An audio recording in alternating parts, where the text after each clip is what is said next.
పార్టీకి సంబంధించిన case high profile పరిధిలోది కావడం, సోషల్ మీడియాలో దీని గురించి విస్తృతంగా వార్తలు ప్రసారం కావడంతో కర్ణాటక ప్రభుత్వం చాలా సీరియస్ గా తీసుకుంది.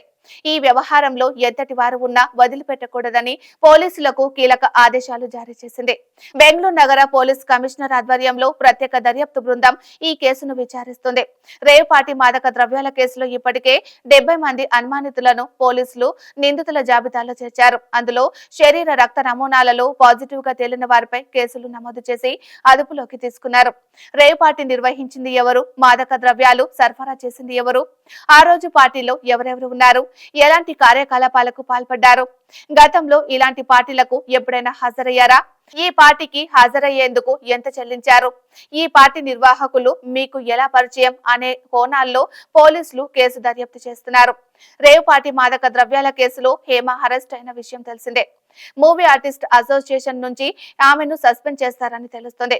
మాలో ఆమె సభ్యత్వాన్ని కూడా రద్దు చేసే యోచనలో ఉన్నట్లు ప్రచారం జరుగుతోంది.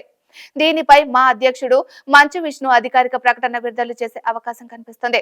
వాస్తవానికి ఈ పార్టీలో తాను లేనని, ఫామ్ హౌస్ లో చిల్ అవుతున్నానని చెప్పిన హేమ ఆ తర్వాత ఈ కేసులో అరెస్టు కావడంతో అంతకు ముందు ఆమె వెల్లడించినవన్నీ అబద్దాలేనని తేలిపోయింది. ప్రస్తుతం హేమ బెంగళూరులోని పరపన అగ్రహార జైల్లో విచారణ ఖైదీగా ఉన్నారు.